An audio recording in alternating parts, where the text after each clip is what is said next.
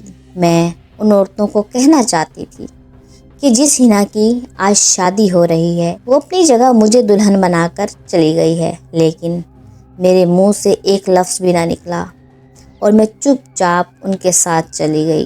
مولانا صاحب نکاح پڑھا رہے تھے اور میں دبکی بیٹھی تھی۔ تھوڑی دیر بعد جب مجھ سے پوچھا گیا تو میں نے ہاں کر دی۔ یوں میں ایک انجان شخص کے ساتھ شادی کے بندھن میں بندھ چکی تھی۔ میرا بڑا سا گھونگھٹ نکلا ہوا تھا۔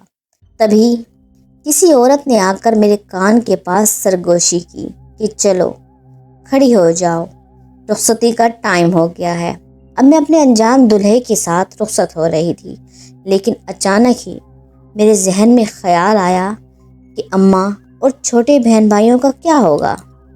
اگر میں اس دلہے کے ساتھ رخصت ہو گئی تو کبھی بھی اپنے گھر واپس نہ جا سکوں گی، اور جب ان کے اوپر یہ حقیقت کھلے گی کہ ان کی دلہن بدل چکی ہے تو نہ جانے یہ میرے ساتھ کیا سلوک کریں گے۔ یہی سوچ کر میں گھبرا گئی اور میں نے اپنے چہرے سے گھونگھٹ الٹ دیا، لیکن بجائے کہ وہ حیران ہوتے، میں ان سب کو دیکھ کر گہرے سناٹے میں چلی گئی، کیونکہ اس شادی حال میں موجود انسان نہیں بلکہ کوئی اور ہی مخلوق لگ رہی تھی۔ عجیب و غریب سے پہناوے اور ہیبت ناک کالی شکلوں والے انسان نہیں بلکہ کوئی جنات لگ رہے تھے۔ مردوں کے ہاتھوں میں بڑی بڑی تلواریں تھیں تو عورتوں کے ہاتھوں میں دیے روشن تھے۔ اب وہ مجھے دیکھ کر آپس میں چہمگویاں کر رہے تھے۔ پھر ایک خوفناک شکل والی عورت میرے پاس آئی اور مجھ سے کہنے لگی کہ اے آدم زادی، تو یہاں کیسے؟ تو ایک بدصورت لڑکی معلوم ہوتی ہے، ہماری دلہن تو بہت خوبصورت تھی۔ میں ان کے منہ سے یہ عجیب سی باتیں سن کر گھبرا گئی۔ پھر میری نظر اپنے برابر کھڑے اس دولہے پر پڑی جو مجھے بڑی قہر بھری نظروں سے دیکھ رہا تھا۔ اس کی آنکھوں میں میرے لیے شدید نفرت اور غصہ تھا۔ میں انہیں اٹک اٹک کر کہنے لگی کہ وہ لڑکی ان سے شادی پر راضی نہیں تھی، اس لیے اس نے زبردستی مجھے اپنی جگہ پر بٹھا دیا۔ پھر دلہا طیش میں آیا اور غصے سے چلانے لگا کہ اتنی بدصورت لڑکی، وہ بھی میری بیوی، مجھے ہرگز یہ منظور نہیں۔ اس کے منہ سے جیسے شعلے نکل رہے تھے۔ سب لوگ اس کے پاس آئے اور اس سے کہنے لگے کہ چونکہ اب تمہارا نکاح ہو چکا ہے اس لیے تم اس شادی کو نہیں توڑ سکتے، اب یہی تمہاری بیوی ہے۔ اب اس عجیب سے دولہے نے مجھے بازو سے پکڑا اور مجھے دھکے دے کر کہا کہ تمہیں اتنا شوق تھا شادی کا تو یہ حقیقت جان لو کہ ہم انسان نہیں بلکہ جن ذات ہیں۔ اب تم مجھ سے شادی کر کے ایک جن ذات کی بیوی بن چکی ہے۔ میں آنکھیں پھاڑے حیرت سے اس جن زادے کو دیکھ رہی تھی۔ تبھی میں نے اپنے گلے سے وہ سارے زیور نوچ کر اتار دیے اور دوپٹہ بھی اتار کر اس کے قدموں میں پھینک دیا، اور اس سب سے کہنے لگی کہ خدا کے لیے مجھے معاف کر دیں، میں ہرگز اس شادی کو نہیں مانتی، کیونکہ میں ایک انسان ہوں۔ اس لڑکی نے مجھے زبردستی دلہن بنا کر اس نکاح کے لیے راضی کیا تھا۔ اب میں پاگلوں کی طرح اس شادی حال سے بھاگتی ہوئی نکلی تھی اور بنا دوپٹے کے سڑک پر بھاگتی جا رہی تھی۔ سارے لوگ جو سڑک پر موجود تھے حیرت سے مجھے دیکھ رہے تھے کہ دلہن کے لباس میں ملبوس یہ لڑکی کیوں ایسے بھاگ رہی ہے۔ بھاگتے بھاگتے میرے پاؤں دب گئے اور جیسے ہی میں گھر گئی تو ایک اور قیامت میری منتظر تھی۔ میرے تینوں چھوٹے بہن بھائی رو رہے تھے اور اماں کے پاس بیٹھے تھے۔ میں نے دھڑکتے دل کے ساتھ اماں کو دیکھا تو میرے جسم سے جیسے جان نکل گئی، کیونکہ اماں مر چکی تھی اور یہ صدمہ میرے لیے کسی قیامت سے کم نہ تھا۔ آج مجھ پر دو ظلم ہو چکے تھے، ایک تو میرا نکاح ایک جن ذات کے ساتھ ہو گیا، تو دوسری طرف میری جان سی عزیز ہستی اس دنیا سے رخصت ہو گئی تھی۔ مجھے کپڑے بدلنے کا بھی ہوش نہ تھا۔ میں اسی لال رنگ کی قمیض شلوار میں ملبوس ماں کی چارپائی کے ساتھ بیٹھی روتی رہی۔ پھر محلے کے چند لوگ آئے، انہوں نے اماں کے کفن دفن کا بندوبست کر کے انہیں ہمیشہ کے لیے اس دنیا سے رخصت کر دیا۔ جب اماں رخصت ہو گئی تو میں نے عورتوں کی سرگوشیاں سن لی تھی جو میرے بارے میں ایک دوسرے سے کہہ رہی تھی یہ دیکھو ہنا کیسی شادی کا جوڑا پہن کر بیٹھی ہے، ایسے لگتا ہے اس کی ماں اس کا نکاح کسی سے کر کر مری ہے۔ اچھا ہے چلو اس غریب کے سر پر ہاتھ رکھنے والا کوئی تو ہوگا۔ میں ان عورتوں کی سب باتیں سن رہی تھی لیکن چپ چاپ روتی رہی۔ 3 دن تک تو محلے والوں کا آنا جانا رہا، پھر ہم بہن بھائی ہی رہ گئے تھے یہ سب جھیلنے کے لیے۔ میں جب اس وقت کو یاد کرتی تو رونے بیٹھ جاتی کہ کہیں وہ جنات یہاں نہ آ جائیں اور مجھے اپنی دنیا میں نہ لے کر چلے جائیں۔ چوتھے دن پھر میں نے کچن میں جا کر دیکھا تو کھانے کے لیے کچھ بھی نہ تھا۔ بہن بھائی بھی حسرت سے میری شکل دیکھ رہے تھے۔ ننھے احمد کو تو بھوک بھی بہت زیادہ لگتی تھی۔ شام کا وقت ہونے والا تھا۔ پھر میں نے انہیں تسلی دی کہ میں ابھی کھانا لے کر آتی ہوں، اور یہ کہہ کر اپنی بڑی سی کالی چادر اوڑھی اور گھر سے نکل آئی۔ میرے قدم نہ جانے کیوں خود بخود اسی شادی ہال کی طرف اٹھ رہے تھے۔ پھر یہ دیکھ کر مجھے مایوسی ہو گئی کہ شادی ہال کے گیٹ پر بڑا سا تالا لگا ہوا تھا۔ میں وہیں کھڑی ہو کر آتے جاتے لوگوں کو دیکھنے لگی۔ میری سمجھ میں نہیں آ رہا تھا کہ میں کروں تو کیا کروں۔ مجھے ہر حال میں گھر کھانا لے کر جانا تھا، ورنہ چھوٹے بہن بھائیوں کا مایوس چہرہ میں دیکھ نہ پاتی۔ یہیں کھڑے کھڑے مجھے رات کے 12 بج گئے۔ تبھی اچانک شادی ہال کا مالک آتا ہوا دکھائی دیا۔ یہ وہی سیٹھ تھا جس نے مجھے شادی ہال میں کام پر رکھا تھا۔ پھر اس نے تالا کھولا اور ہال کے اندر داخل ہو گیا۔ اب میں بھی چپکے سے اسی کے پیچھے داخل ہو گئی۔ پھر جیسے ہی میں ہال کے اندر گئی تو میری آنکھوں کے سامنے زمین و آسمان گھوم گئے، کیونکہ وہاں شادی کی ایک شاندار تقریب چل رہی تھی۔ حیرت مجھے اس بات پر تھی کہ شادی کی آواز باہر تک نہ جا رہی تھی، اور میرے سامنے ہال کے مالک نے اس شادی کا دروازہ کھولا تھا۔ میں چاروں طرف گھوم پھر کر اسی سیٹ کو ڈھونڈنے لگی۔ ایک جگہ بہت ساری دیگیں رکھی تھی، وہ سیٹ انہی کے پاس کھڑا تھا۔ پھر میں اس کے پاس گئی اور اس سے وجاہت سے کہنے لگی کہ سیٹھ صاحب، میرے چھوٹے بہن بھائی بھوکے ہیں اور مجھے ان کے لیے کھانا چاہیے، کیا آپ تھوڑا سا کھانا دے سکتے ہیں؟ لیکن آج سیٹھ کی آنکھیں بدلی ہوئی تھی۔ اس نے مجھے غصے سے دیکھا اور کہنے لگا کہ اب میں تمہیں اس حال میں کام نہیں دے سکتا، کیونکہ تم نے اس مخلوق کو ناراض کر دیا ہے جس کی وجہ سے میرا یہ شادی حال چل رہا تھا۔ میں نہ سمجھی سے اس سیٹھ کی بات سن رہی تھی، پھر اسے کہنے لگی کہ میں سمجھی نہیں سیٹھ صاحب، آپ کس کے بارے میں بات کر رہے ہیں؟ پھر وہ مجھ سے کہنے لگا، شاید تم نہیں جانتی کہ کچھ سالوں پہلے تک میرا یہ شادی حال اس وجہ سے بند ہو گیا تھا کہ اس شادی حال میں ہونے والی شادی انتہائی بد نصیب ہوتی تھی، اور جو لڑکی یہاں دلہن بنتی وہ یا تو مر جاتی یا پھر اسے طلاق ہو جاتی۔ ایک بار لوگوں کی بھری ہوئی بس اس شادی حال میں بارات لے کر آ رہی تھی تو اس بس کا بری طرح ایکسیڈنٹ ہو گیا، جس کی وجہ سے کئی لوگ جان سے ہاتھ دھو بیٹھے۔ تب سے یہاں پر کوئی شادی نہیں رچانا چاہتا، لیکن ایک بار جب میں یہاں پر مایوس بیٹھا تھا، رات کے 12 بجے کے بعد ایک لمبا چوڑا آدمی میرے پاس آیا اور کہنے لگا کہ میرا تعلق آپ لوگوں کی دنیا سے نہیں ہے، لیکن ہم بھی اپنے جنزادے اور جنزادیوں کی شادیاں اسی شان و شوکت کے ساتھ کرنا چاہتے ہیں جیسا کہ عام طور پر انسانوں کی ہوتی ہیں۔ اس لیے ہمیں آپ کا حال بہت پسند آیا۔ ہم آپ کو منہ مانگی قیمت دیں گے، بدلے میں آپ نے 12 بجے کے بعد ہماری شادیاں یہاں پر کروانا ہوں گی۔ مجھے کچھ عجیب تو لگ رہا تھا، لیکن جب انہوں نے ڈھیر سارے پیسے میرے ہاتھ میں رکھے تو میں نہایت خوش ہو گیا، اور یوں میرا کام چل نکلا۔ باہر سے شادی حال پر تالا لگا ہوتا ہے، لیکن اندر جنات کی شادیاں بڑی دھوم دھام سے ہو رہی ہوتی ہیں۔ تمہیں غریب سمجھ کر نوکری دی تھی، لیکن تم نے خود اپنی زندگی اپنے ہاتھوں سے تباہ کر ڈالی۔ بھلا تمہیں اس جنزادی کی باتوں میں آ کر دلہن بننے کی کیا ضرورت تھی؟ دیکھو اب جنات مجھ سے ناراض ہو گئے ہیں، اور وہ کہیں یہاں پر شادیاں کرنا بند نہ کر دیں۔ اب تم جاؤ یہاں سے، مجھے تمہاری ضرورت نہیں ہے۔ میں ہکا بکا سی اس کی باتیں سن رہی تھی۔